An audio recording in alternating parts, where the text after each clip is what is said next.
Good afternoon and welcome to this public meeting of the Standing Committee on Social Development.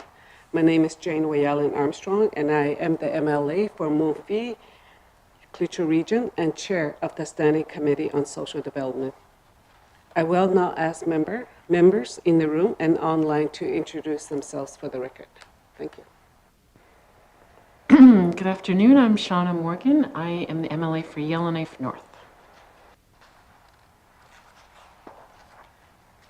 Okay. Members online?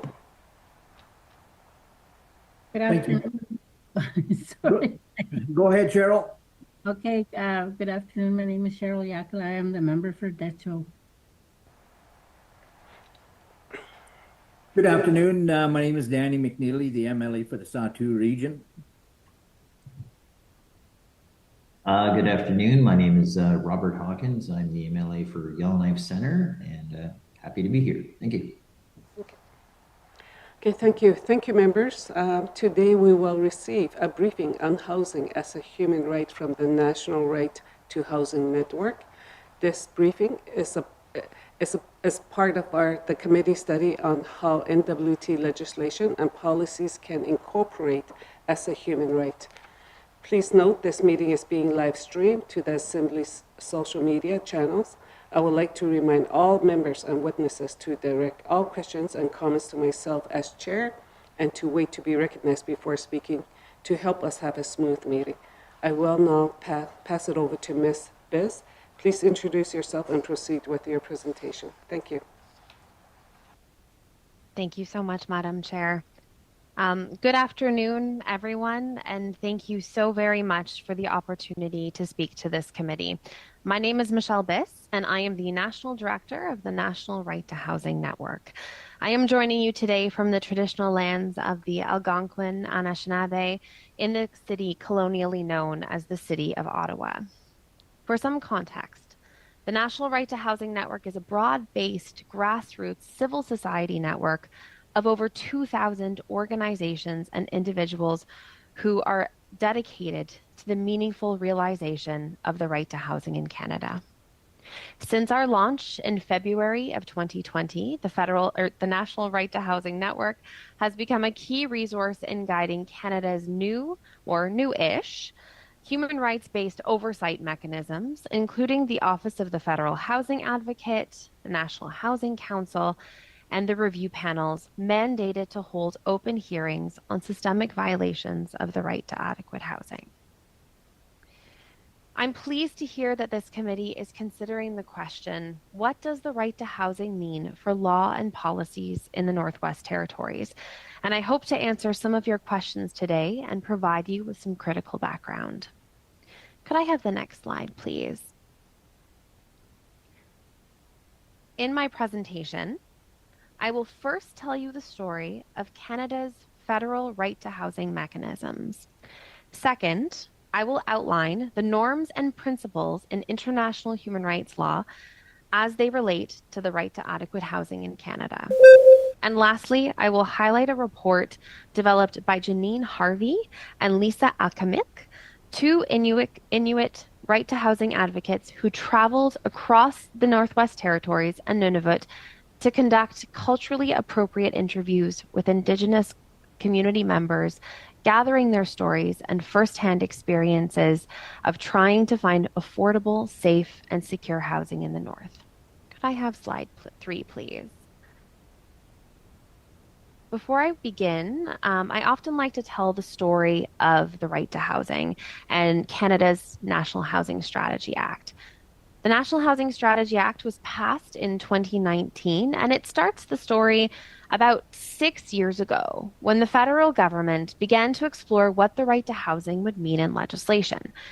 This followed an important charter litigation decision that this committee should know about, called the Tanu Jaja, or the right to housing case. This court challenge was launched by a broad coalition of organizations and individuals who were affected by homelessness and inadequate housing. In the claim, they argued that Ontario and Canadian governments had failed to respond to repeated and urgent recommendations from United Nations treaty bodies, human rights commissions, and a whole range of experts urging governments to implement comprehensive housing strategies that were based in the right to adequate housing, including and especially firm goals and timelines for the elimination of homelessness. So now, despite over 9,000 pages of evidence being filed by experts, the Attorneys General of Ontario and Canada filed what's called a motion to strike. That was granted by the trial level judge and upheld by 2 members of the Ontario Court of Appeal. And I will note that there was a strong dissent from one Ontario Court justice, Justice Feldman. But I'm sad to say that the conclusion of this was that the case was never heard, and those 9,000 pages of evidence were never reviewed. And I tell this story because it is important to know that advocates across this country, including with people with lived experience of homelessness, have a deep hunger for the right to housing to become something that is tangible and meaningfully accessible. So around 2016, the new federal government began to talk about the right to adequate housing, incorporating some of that language into their national housing strategy, which came out in 2017. Then, in 2018, a coalition was built of civil society advocates who created draft legislation on the right to adequate housing. There was significant civil society and community momentum built behind the movement, and through deep discussions with government, in 2019, the federal government passed the National Housing Strategy Act, also known as the NHSA. And critical to this discussion is that the National Housing Strategy Act requires that the 2017 National Housing Strategy be consistent with the progressive realization of the right to adequate housing. However, I will note for this committee to know that a fulsome review of the federal government's National Housing Strategy has arguably not taken place yet. Could I have a new slide, please? So the National Housing Strategy Act also introduced the Federal Housing Advocate, the National Housing Council, and review panel mechanisms. I won't go into too much detail because I know that you're hearing later this month from the Federal Housing Advocate herself, but the legislation works in such a way that the Federal Housing Advocate can receive submissions on violations of the right to adequate housing and make an investigation. Her findings and recommendations then go to the Minister of Housing, Infrastructure, and Communities Canada, who must respond to her recommendations within 120 days. The Federal Housing Advocate also has the power to refer a systemic issue to a review panel. That review panel is made up of 3 members of the National Housing Council. Those 3 members have the authority to hold open hearings, which in the past have been both written and oral, from those who have expertise, particularly those with lived expertise, on that systemic issue. After the hearings, the review panel members make recommendations to the Minister of Housing, Infrastructure, and Communities Canada, and the Minister again has to respond to those recommendations within 120 days, and this time table that report in both the House of Commons and the Senate. So the very first systemic review undertaken by the Federal Housing Advocate under her authority of the National Housing Strategy Act was launched just last year. So on February 13th of 2024, the Federal Housing Advocate released her report and recommendations on how to address the systemic issue of encampments under the guidance of the right to housing. This report, the first exercise of the accountability mechanisms of the NHSA, made tremendous waves. Over the past months, media on the report has shifted a focus to ensuring that long-term solutions to homelessness are prioritized, but that in the meantime, the human rights of those who are in encampments must be protected. And that means engaging with those in encampments to learn what solutions work for them. Following this report, we also saw a commitment of $250 million from the federal government in Budget 2024 for communities to engage in rights-based responses to encampments. In May 2024, we received recommendations from the first ever review panel under the National Housing Strategy Act, which conducted oral and written hearings on the financialization of purpose-built rental housing. In this process, 200 organizations and rights holders with lived experience came forward to make submissions into the hearings. This aligns with the federal government's commitment to invest in non-market housing and in the budget this year to develop a renter's bill of rights. But perhaps most critically, this fall, the second review panel will launch on the failure of government to address the homelessness crisis faced by women, girls, and gender diverse persons, particularly Indigenous women, girls, and Two-Spirit persons.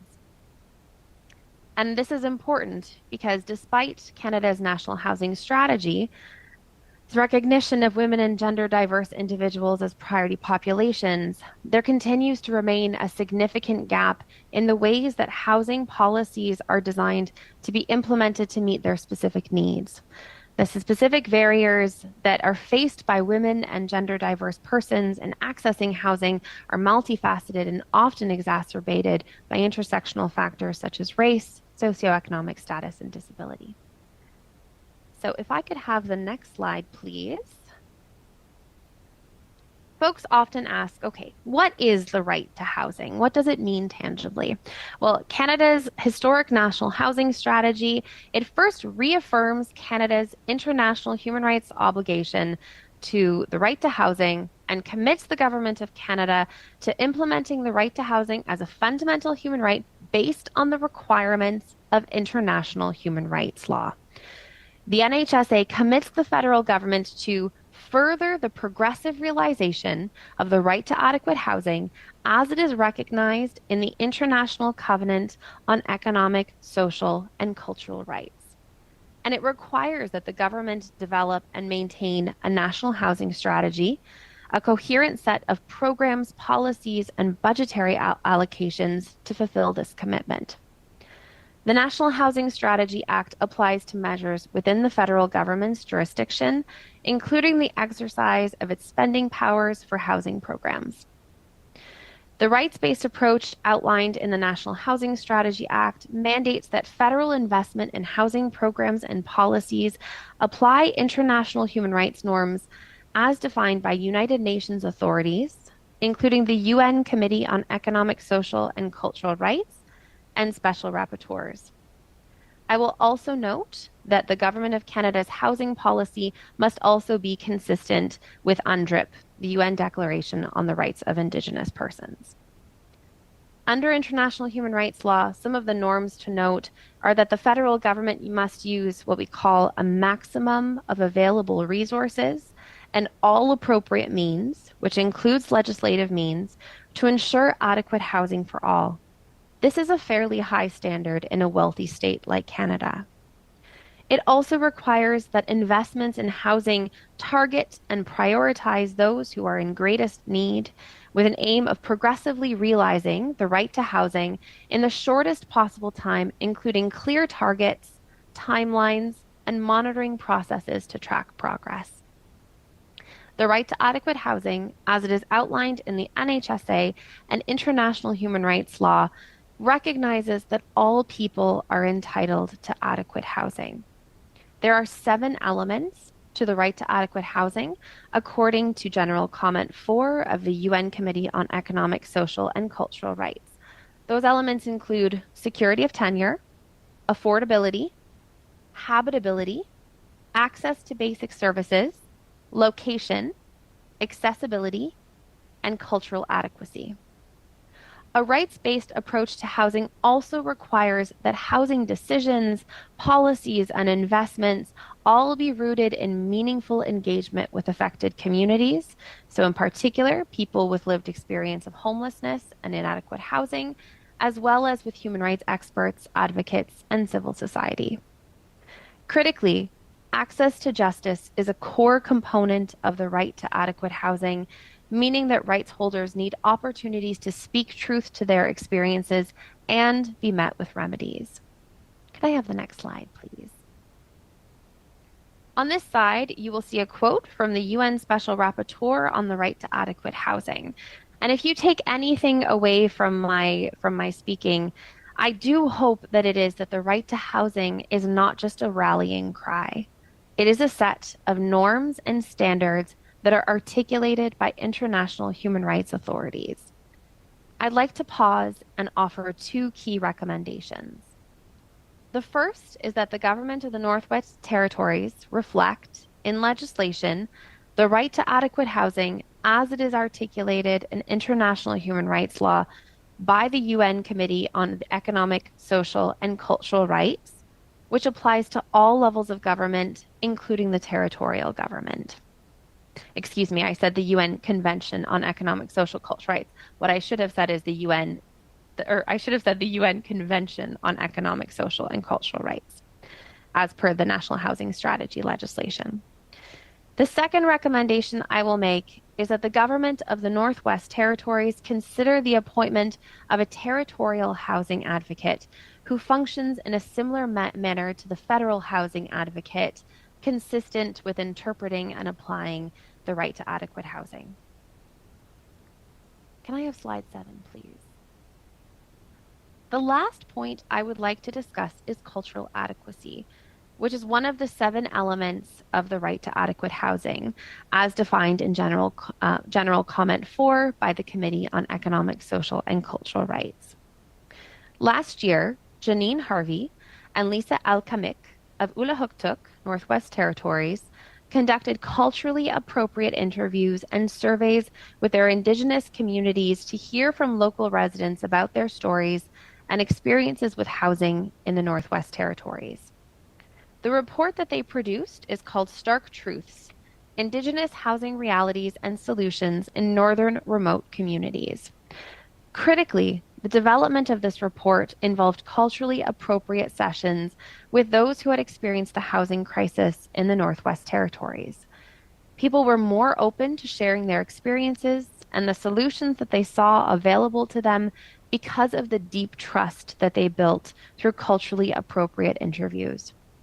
The report highlights issues around homelessness, shelters, transitional housing, discrimination, arrears and eviction, safety, basic infrastructure, health and habitability, and education. In the interest of time, I will not go through all of the recommendations of the Stark Truths report, but I strongly recommend that this committee review that report in detail with those recommendations. I will highlight 2 key recommendations from their report.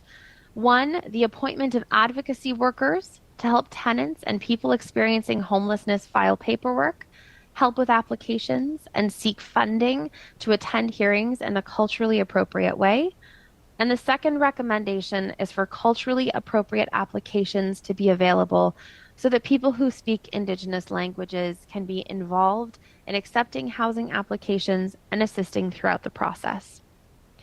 I will note as well for this committee that the Federal Housing Advocate released a report in 2023 as an observational report on Inuit housing. I strongly encourage this committee to review that report, though I anticipate, of course, that you will hear more about that study during the appearance of the Federal Housing Advocate later this month. Could I have my last slide, please? So thank you again so very much for the opportunity to engage with this committee. I wish you the very best in your study, and I so look forward to answering any questions that you might have for me. Thank you. Okay. Thank you. Thank you for the presentation. I will now ask members if they have any questions. Mr. Kieran Testart joined us, so maybe. Oh, thank you, Madam Chair. Yeah, Kieran Testart, member for Range Lake. Thank you. Okay. Okay. Now it is open. We're open for questions. So does any members have any questions for the presenters? Okay. Ms. Morgan. Thank you, Madam Chair, and thank you so much, Michelle, for taking the time to present to us today and share what's happening at the national level, which is, it's a great help to us to have the bigger picture here. I did have a chance to go through the Stark Truths report that you recommended we look at, and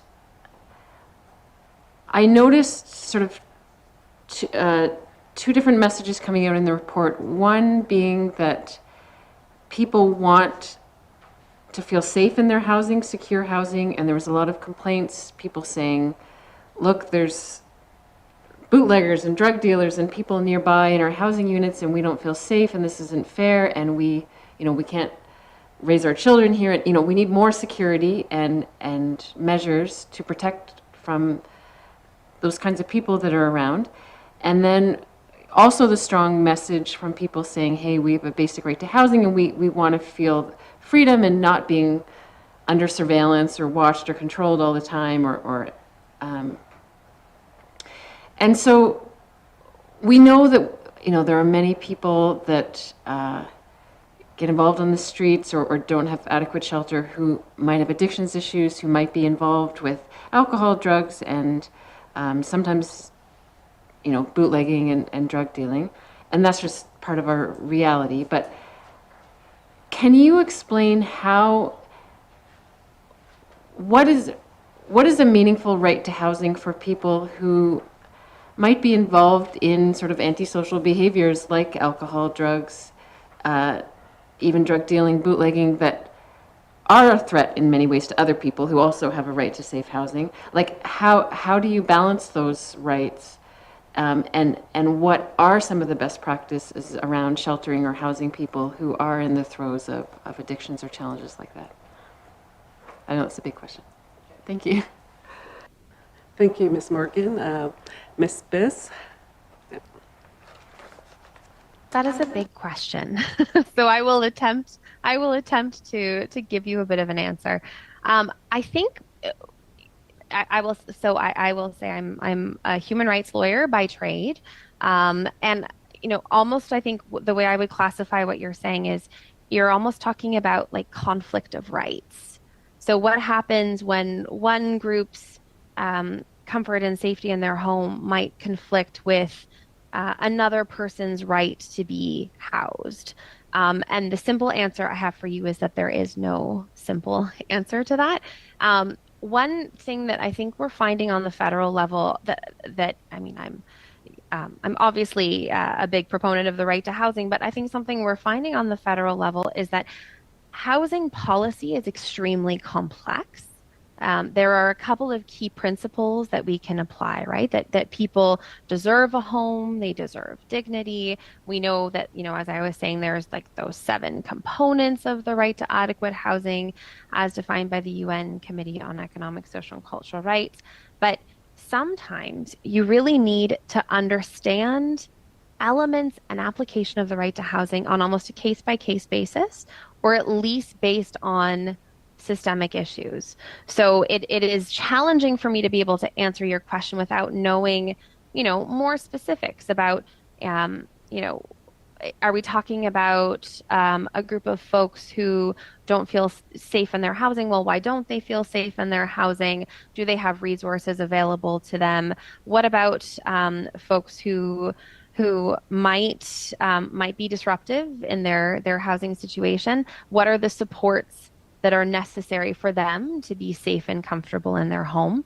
I will say, and having worked closely with Janine and Lisa, who wrote that Stark Truths report, I've heard from them, and I've heard from others within the National Right to Housing Network, that there is this feeling of, certainly being in transitional housing can feel so scrutinized and controlled.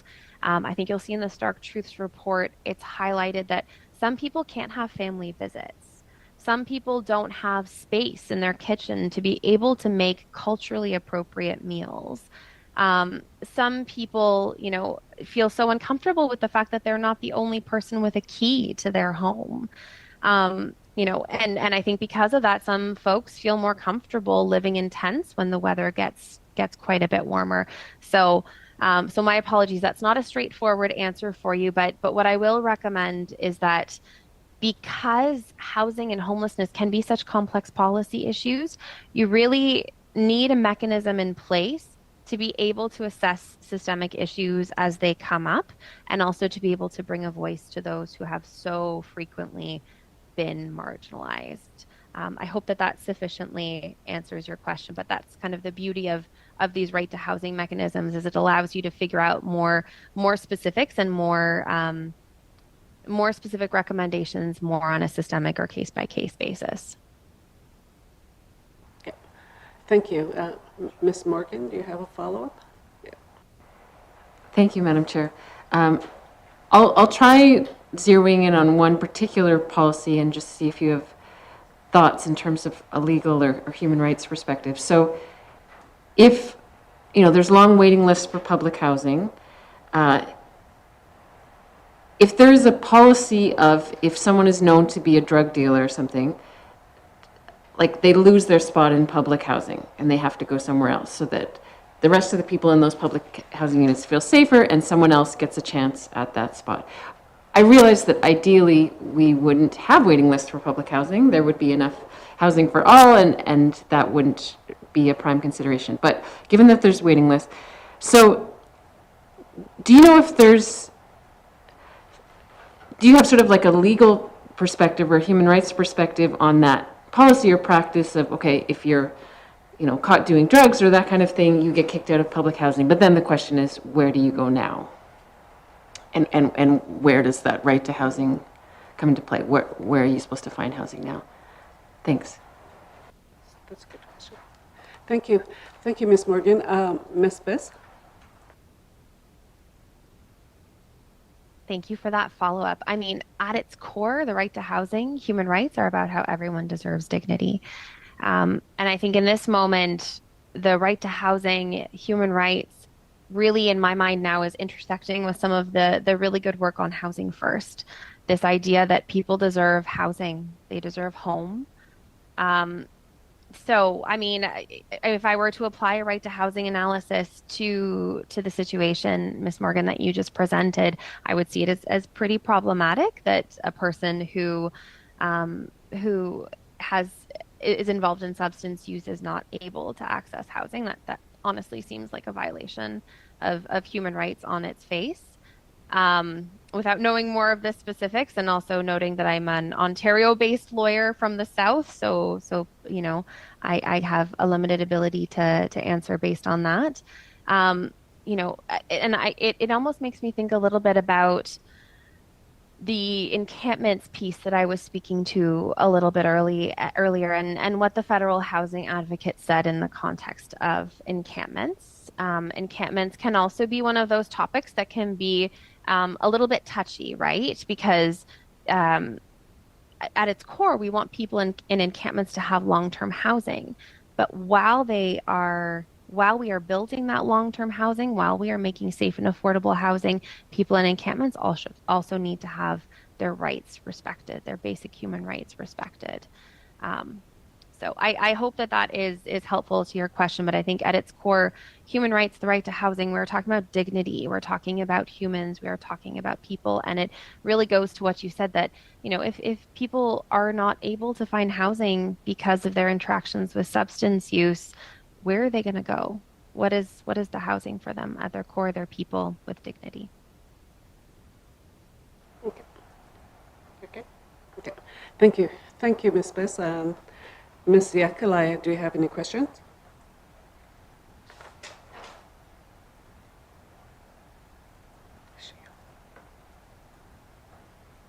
Sorry, I was looking at the report, and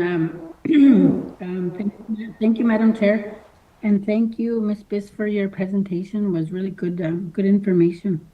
I was looking at this housing as a human right from a different perspective.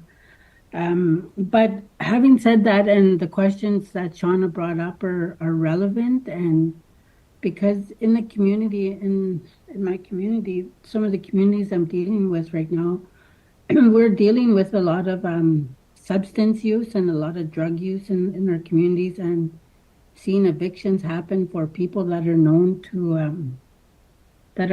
for selling out of the units. So, and we have public housing units in our communities. There's not a lot of people that own their own houses. It seems like it's more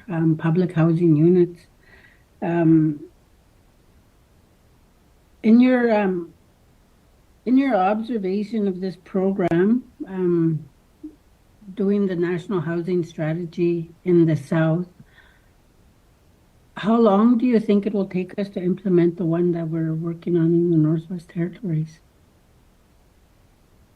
Okay, thank you, Ms. Yakalai. Ms. Biss? I think the process of realizing the right to housing is a journey. It's not. If I've learned anything from being part of the right to housing movement, it's something that takes decades, but it is important, critical work.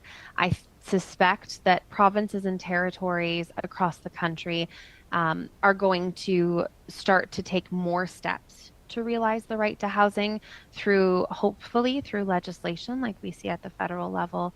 I'll note, and again, this is a very southern example, but in the city of Toronto, we've seen some parallel mechanisms happen at the local level with a Toronto Housing Commissioner, with a committee, and there's some work there on what the right to housing looks like implemented.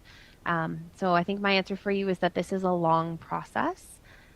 It's going to take some time, but I think the very first step is calling this study, which I really applaud this committee in doing. And the second step might be considering, what does infrastructure look like to advise, to hold government accountable as it attempts to realize the right to housing, to start to infuse that into housing law policy and programs. Because, again, I do see this becoming the evolution of where different provinces and territories are going. In fact, the right to adequate housing, the progressive realization of the right to adequate housing, in fact, isn't even mentioned in the bilateral agreements with the federal government for housing monies. We're going to see this language articulated in that $250 million I was mentioning earlier from the federal government to local communities to be able to implement rights-based responses to encampments. So again, I think it's going to be a slow process, but this is a really positive move. I'm really excited that this government is taking the step of the study. Thank you. Ms. Yakalai, do you have a follow-up? Yes, I do. Thank you for that. Thank you, Madam Chair. Look, I was looking at this, like I said before, from a different lens. We could look at it from the addictions part of it, or when we were looking at this motion, I was looking at it from a personal safety and economic lens, because if you didn't have a place to stay, it was pretty hard to go to school, find a job, help the territory build the economy. So housing is really vital. Like you really need a place to stay. So I was looking at the motion that was brought forth, and from that perspective, not thinking about all the other things that will come to play in it, like listening to the whole your presentation about a lot of the things that if people were in substance abuse, and we have a lot of that happening in my region, that people are getting evicted and there's nowhere for them to go, and there's really nobody to talk to about that. So have all of this stuff that you brought up here today is very cool, and I'm excited to see how this is all going to play out. So it's more of a comment. That was more of a comment I wanted to make. Thank you so much. Thank you. Thank you, Ms. Yakalai. Mr. McNeely, do you have a question? Yes, thank you, Madam Chair, and thanks, Michelle, for your presentation. I do agree with Cheryl on our new government's approach towards trying to bring maximum benefits for housing to the 33 communities we all represent. And UNDRIP is going to be an advantage to securing more capital for our territory. I would say, yes, we should use and exhaust all avenues that we are ensuring the Indigenous population is being utilized to capture maximum housing contributions. You had mentioned that that it's not mentioned, or UNDRIP is not mentioned in the existing bilaterals. We have that as a carryover from the previous assembly. And the previous assembly legislated UNDRIP, so now we have that legislation. So in recognizing the capital opportunity of UNDRIP, and you have said that that you were encouraged by the study by this committee. After we leave this meeting, I want to see if you can help draft an amalgamation of UNDRIP, or utilization of UNDRIP, to give this committee a recommendation to the Assembly on a new mandate with the utilization of UNDRIP to secure federal housing funding. Are you available to assist with your legal abilities on drafting a UNDRIP rights to housing suggested motion on behalf of this committee? Thank you.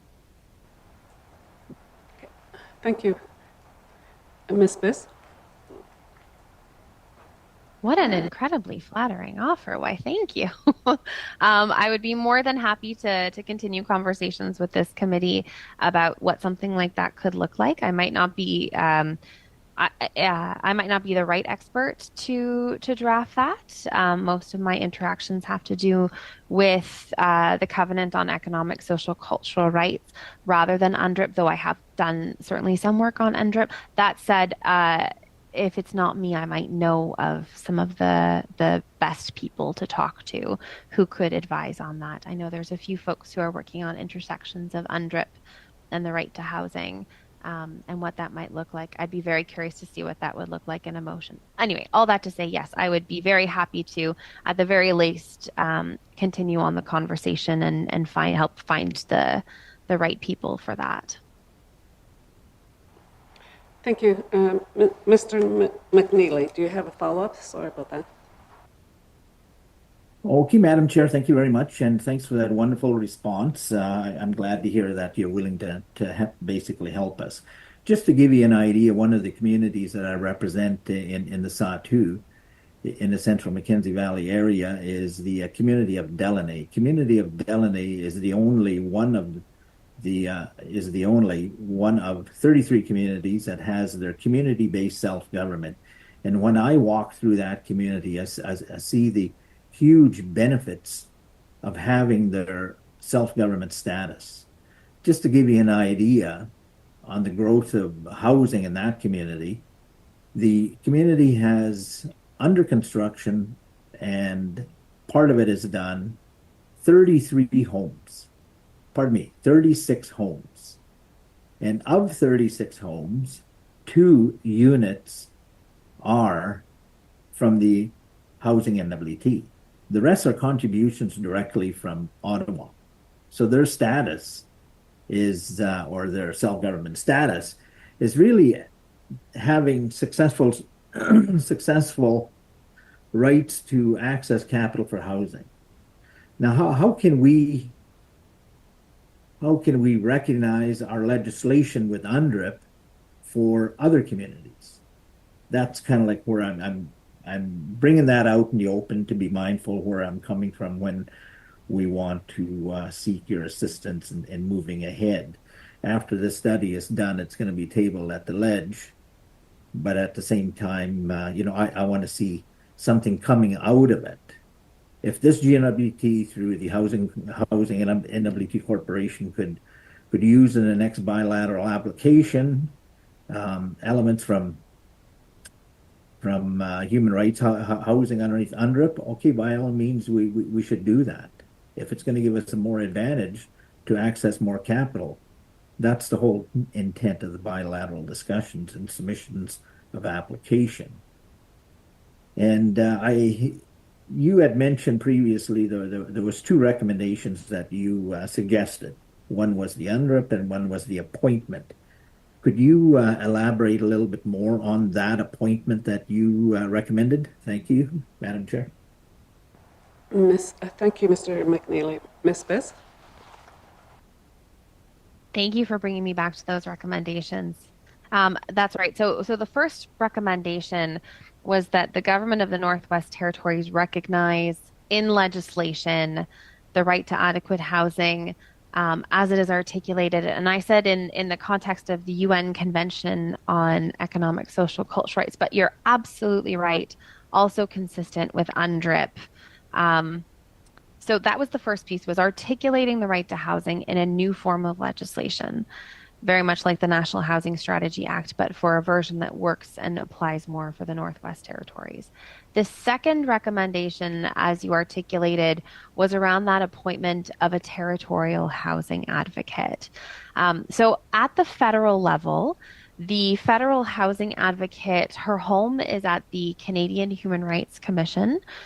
She has a team of staff around her. And as I was saying, she receives submissions on systemic violations of the right to housing. She launches investigations. She meets with rights holders, gets really to the essence of what is happening. What is the systemic policy barrier that is causing people to experience the inadequate housing and homelessness crisis?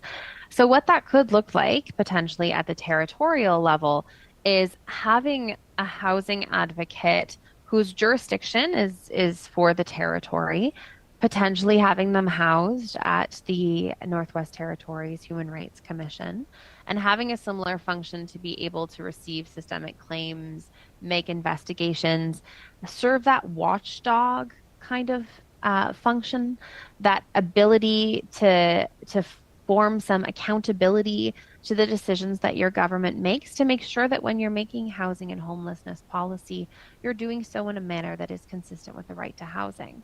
Now, just going back to Mr. McNeely's point, I think that it could only be beneficial for this government to consider being one of the first provincial or territorial governments to make the right to housing infrastructure real. And being able to show that commitment to the right to housing, I think, could only be beneficial for a whole number of reasons, including the fact that, for example, with this encampment funding that's coming out from the federal government, that goes directly to municipalities, to local governments, but they are prioritizing local governments, municipalities who propose rights-based solutions to encampments. That's starting to go into some of the evaluation of some funding programs by the federal government.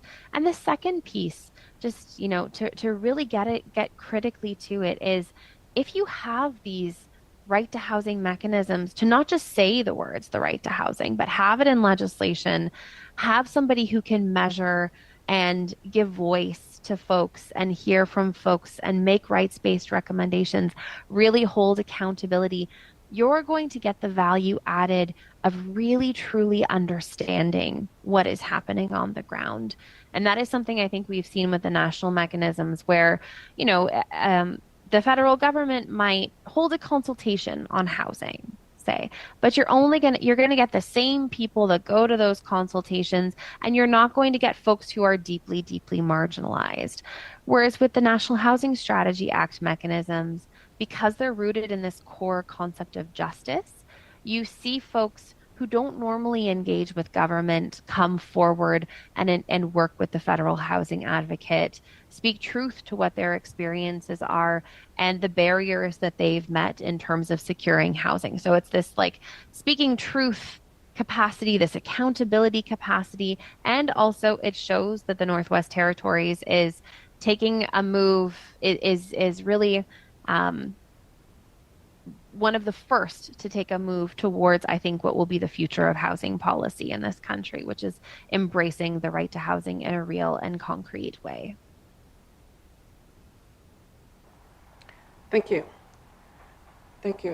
Mr. Hawkins, do you have a question?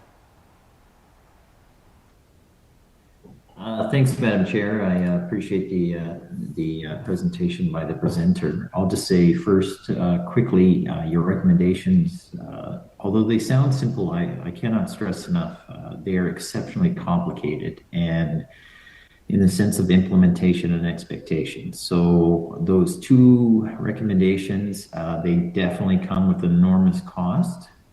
And in a perfect world where we were all issued magic wands, it would be easy to resolve and solve. So I just want to stress that those recommendations sound simple, but they are multi-million-dollar investments and changes, just those wording, and hence the infrastructure behind them becomes a multitude of infrastructure that is ongoing for a lifetime. So I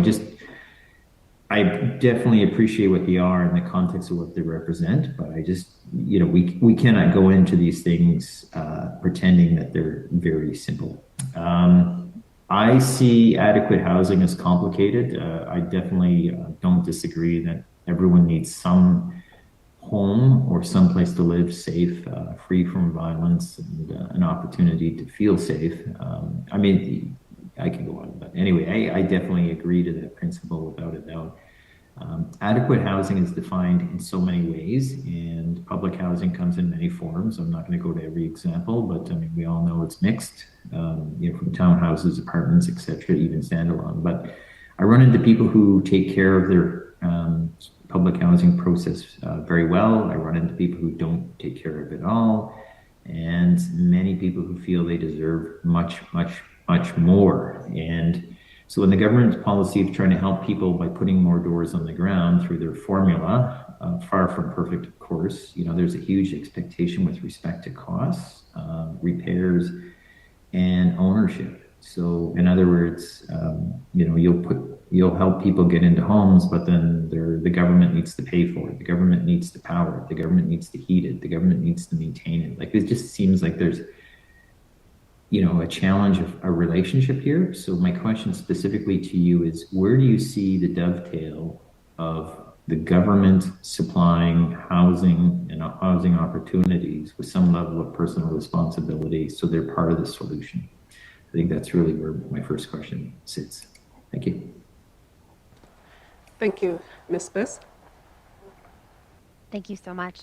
Thank you for that important comment and then that question.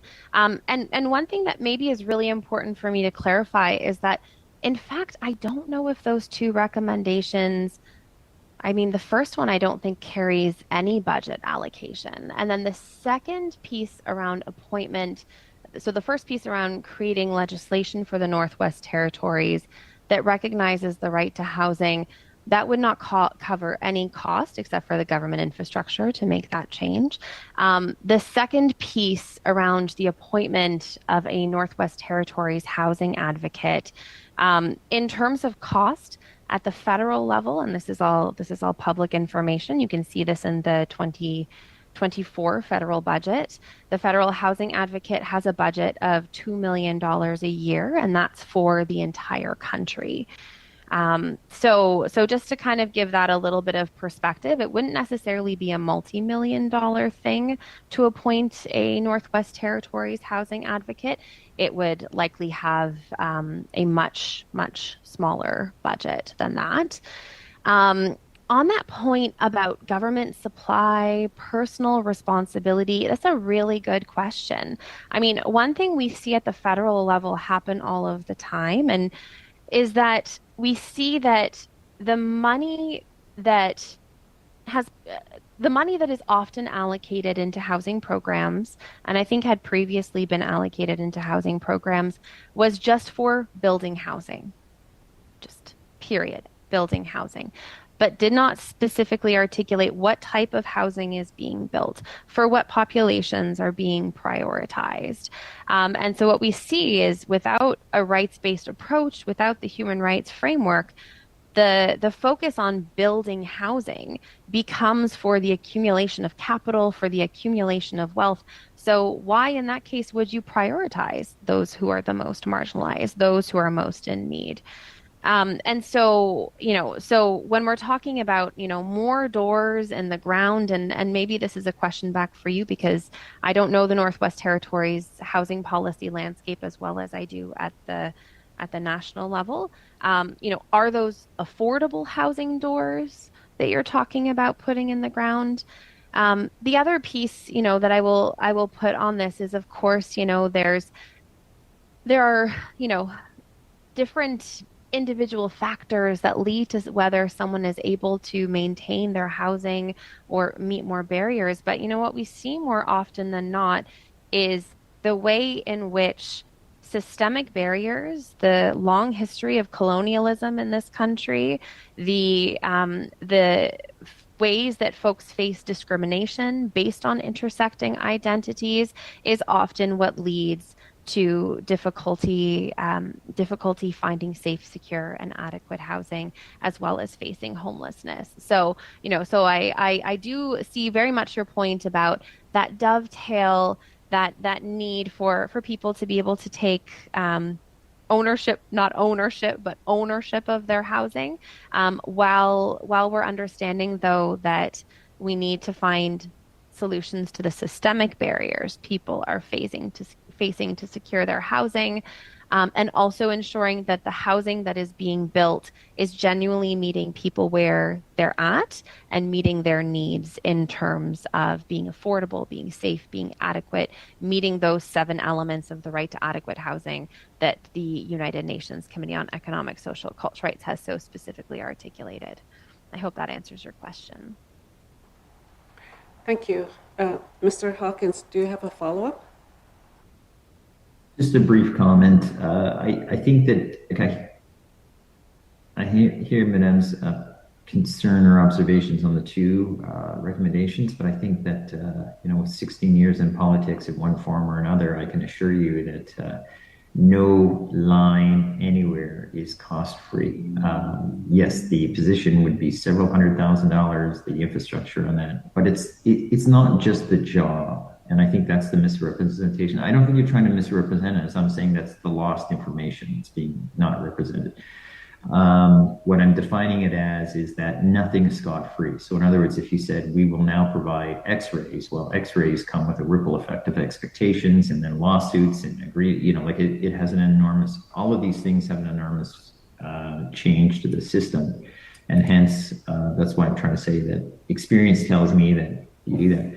By way of example, the rental house, 2 people with good paying jobs in the Northwest Territories can live in housing and they can make anywhere a range of housing. And I mean, I'm just trying to say, I guess at the end of the day, is there's got to be a relationship for expectations. And public housing will drive the government broke if people aren't part of the solution. And this is not shedding my emphasis or concern about housing should be important for people and people need housing. That's not saying that at all. It's just there's a high expectation that government pays it all.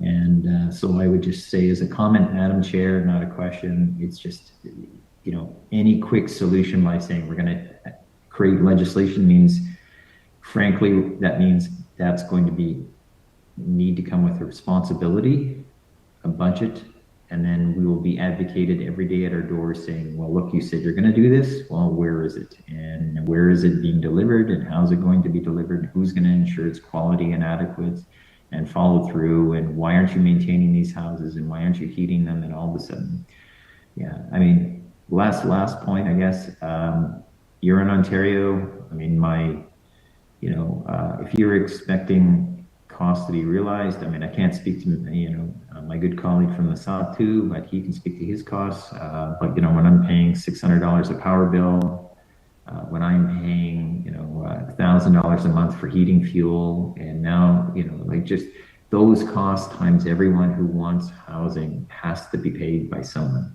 So hence you say, we're going to create this, well, it's not just a simple statement. We have to go into this knowingly. That's all, Madam Chair. Just as an observation, it has an enormous ripple effect. We have to understand what we're accepting. Thank you. Ms. Biss, would you like to respond to the comment? Sure, just two very, very quick points. And one thing I want to make sure is very clear in this presentation. And this was I think a misconception that we met when we got the 2019 National Housing Strategy Act. And I want to be very, very clear that the right to housing does not mean that the government gives everyone a home. The right to housing sets a set of norms and standards, things like maximum available resources, so making sure that the federal government is putting an adequate budget to investments in housing. It means things like meeting those with greatest need, and it means things like prioritizing ending homelessness. It does not mean the government gives everyone a home. So I want to be really, really clear on this point, because I know that this was a misconception within 2019. And the second thing I wanted to put out there too is that, you know, in the history of recognizing rights, there is always a moment where we have to decide that we're going to prioritize people and their dignity. There was a moment in the fight for women's equality where folks said, well, this might cost us money. It might mean we have to give up certain things in the future. And yet, you know, we certainly haven't recognized women's equality. Let me be very clear about that. But there was a moment in time where folks had to make that commitment. And I have such faith in the fact that this committee has taken up the right to housing, because you've seen in your community that people should not be living on the streets. People should not be facing the housing crisis that is, I know, happening in your territory, and I will say from my vantage point, is happening across the country.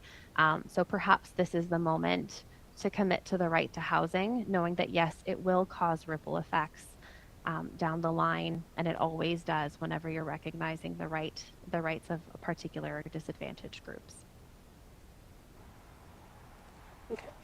Thank you. I do have a question as well too, but you know, housing as a human right, public housing policy as it exists, and you know, it created a lot of homelessness, and that's, well, through the evictions, through all the, you know, like how they deal with the tenants. So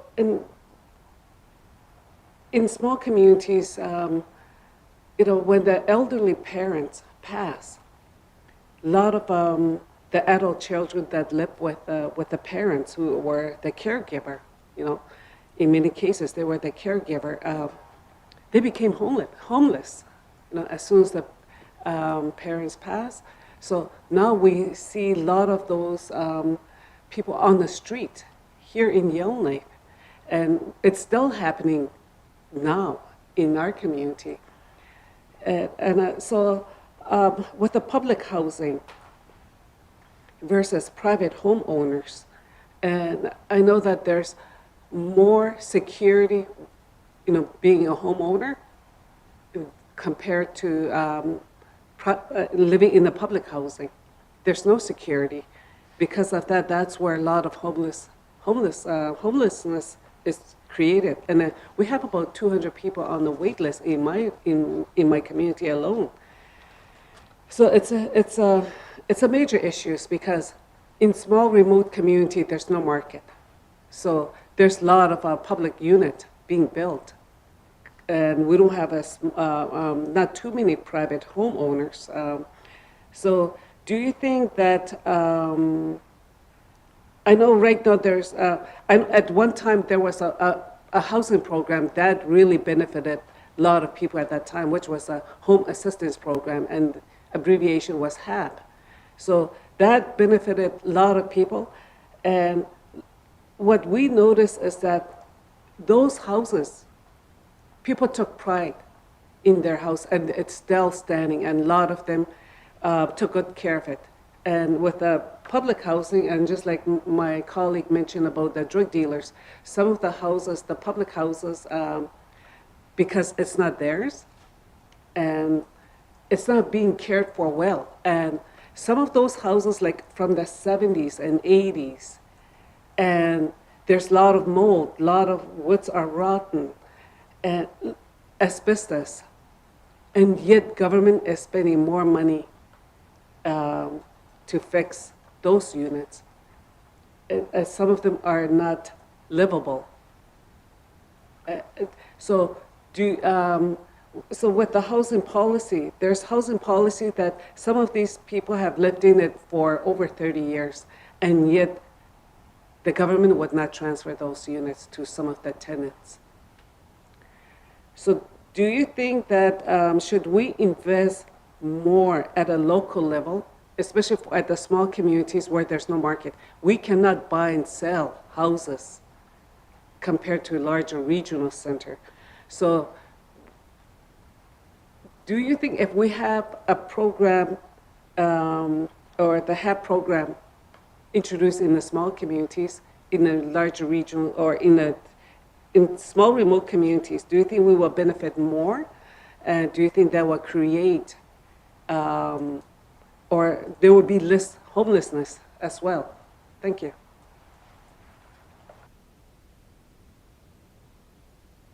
That is an excellent, excellent question. I've heard from many colleagues.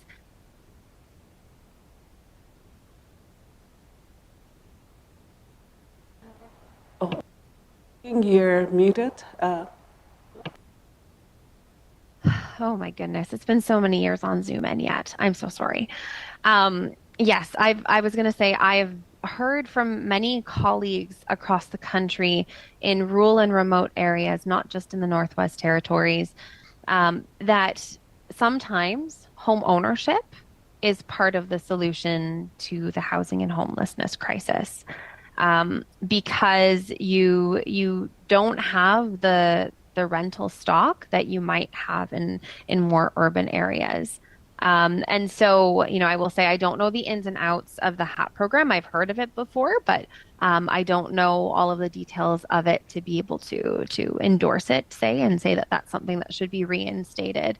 But I do want to show solidarity for the point that sometimes there could be an answer within the construction for home ownership. The challenge that I see is that so often at the federal level, we see this happen, where investments in housing, when we talk about home ownership, it ends up somehow becoming home ownership for the middle class or those with upper incomes. And so rarely becomes home ownership programs that genuinely want to scoop up people experiencing homelessness, those who have been on the social housing wait list, people with low incomes, people with intersectional identities. And so finding a way for a home ownership program to genuinely prioritize those populations would be a priority.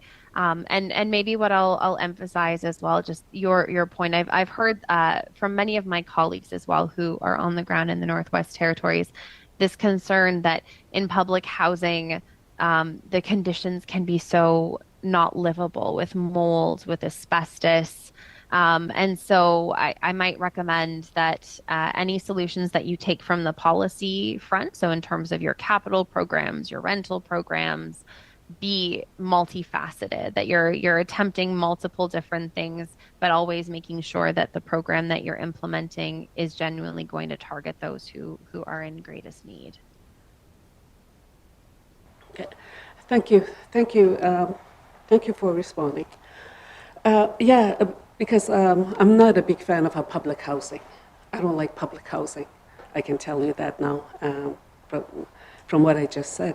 Because I visited one of my constituents, or one of the community that I represent, just a few days ago. And not only that, but I know that in the past, a lot of our people have died from cancer. And I know that in the past, a lot of them have lived in a public housing unit too before. So, do you think that has anything to do with the condition of the house? A lot of our elders, a lot of our people, not just here in the Northwest Territories, but also in southern Canada on the reservations as well. Do you think there's a connections? Thank you.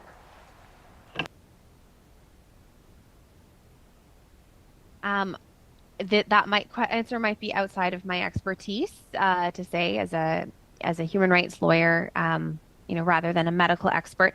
Here's what I will say though. Under international human rights law, it is a well-established point that there is a deep intersection between the right to life and civil and political rights, including the right to life, and the experience of homelessness. And in fact, we've seen United Nations authorities, including the Treaty Body on Civil and Political Rights, comment to Canada that basically we have to get our act together to recognize that people are losing their lives because of the experience of homelessness, because of inadequate housing. So this deep intersection between health and homelessness and the right to life, people's health conditions, people's deteriorating health conditions, is something that has been recognized by the United Nations on multiple occasions, which might be important for you to know as you think about those intersections and how particularly elders in your community may be having their health affected because of the conditions of their housing that might not be certainly not be well maintained, and in some cases not be livable. Thank you. Thank you, Ms. Bess. Ms. Morgan has a question. Thank you, Madam Chair. You've spoken about one of your top recommendations is to establish a territorial housing advocate. And I know many people may wonder, and this is playing devil's advocate a little bit, but we know that one of the fundamental problems with housing and homelessness is just a pure shortage of adequate housing in the north, right? Just not enough housing, and a lot of the housing that's there needs to be repaired. It's unsuitable. So why wouldn't it be better to spend any resources we have on just building the houses, repairing the houses? What would be the justification or reason for spending resources on like another government position, or it will be perceived as another government position, as opposed to just get on the ground, get those houses out? Like, how could a housing advocate actually get people into more houses, that don't currently exist? Thank you, Madam Chair. Thank you, Ms. Morgan. Ms. Bess? I love this question. Thank you for this question. Because it's not just about building housing. It is about building housing, but it's not just about building housing. Because you have to ask yourself the question, are the people who are in the greatest need genuinely able to access the housing that is being built? How is the housing program that you're running being run? What are affordability criteria? Why have people been on the waiting list so long? What are barriers to signing up for that waiting list? What are the systemic drivers that are underpinning the reasons why what you've done so far haven't worked? Because we have a housing crisis in this country. We certainly have a housing crisis in the Northwest Territories, and just throwing housing on it without thinking about who is getting this housing, are they having their needs met, who isn't getting this housing, just is not going to solve it. And we've seen that at the federal level. We've seen at the federal level, one of the big changes we saw in 2017, 2018 was the federal government starting to focus on housing at a time when it hadn't actually focused on housing for quite some time. And I think we even see that, to be totally frank, when we got the 2017 National Housing Strategy, before we got the 2019 National Housing Strategy Act, which is our right to housing legislation, we got the National Housing Strategy, and a lot of the evidence by experts has demonstrated that between 2017 until now, the housing crisis has only gotten worse. We've seen programs being introduced by the federal government to build more housing. We've seen announcements of money that is going to developers, presumably to build housing, and evidence coming out again and again that programs like the Rental Construction Finance Initiative has gaps. several of the programs that are in the National Housing Strategy have not been effective. I will note that there was one building program in the National Housing, well, that kind of came through the progression of what was the National Housing Strategy, was quite effective, called the Rapid Housing Initiative, that did have a focus on low income folks. But I feel like you can look at the trajectory of 2017 until now, where you see the focus is just on building, but we didn't see much progress. I think now we're going to see more progress because now we've seen the National Housing Strategy Act, the Right to Housing mechanisms start to unfold. And through that now, we're seeing programs being introduced in Canada's Now Housing Plan that are genuinely focused on affordable housing solutions, on things like a cooperative housing program, on funding that's going to municipalities for rights-based solutions that are built in housing, so for example, police responses. You're seeing money being spent in a way that more genuinely impacts those who are on the ground. And that's really what the federal housing, that's what a housing advocate does, is they put that spotlight, that accountability on government to make sure that you're not just putting doors in the ground, you're putting doors in the ground that will genuinely house the people that you're walking by every day as you get your coffee, the people who are living rough, the people who are on those social housing wait lists, and you're genuinely going to address the problem. But to address the problem of the housing crisis, you need to know why people are meeting the systemic barriers that they are meeting, and why, importantly, particular populations, particularly Indigenous populations, particularly women, gender diverse persons, particularly people with disabilities, are facing particular barriers in being able to meet secure housing. Ms. Morgan, do you have a follow-up? Okay, thank you. We'll go to Ms. Yakalaya. Do you have a question? Yes, thank you. Thank you for all of that. It was really interesting to listen to all of it. And it's kind of exciting because we get to look at this, we get to develop things, we get to create something that is going to be for the North, for the people, and also to assist the people, but also having to work with the Indigenous governments over here to ensure that things are going smoothly, working good. Having listened to Danny talk about Delaney self-reliance, that's an ideal place we want to learn from, and to invite you to help us with that. I thought that was such a good thing because you're kind of an expert in this, and we're going to need some help with this. And so, when you were talking, I was thinking about, geez, we need to get your phone number so you could give us a hand. And the advocate, you had mentioned that the national advocate has a budget and housed at the Human Rights Commission, has a budget of $2 million for the whole of Canada. So the money that we need for that advocate, that will be coming from that national advocate's budget? Or do we, or is that something that we have to get ourselves? Thank you. Thank you, Ms. Yakalaya. Ms. Biss? No, that budget from the federal housing advocate, that's just her budget to function as the federal housing advocate attached to the National Housing Strategy Act, undertaking her objectives to implement the National Housing Strategy Act.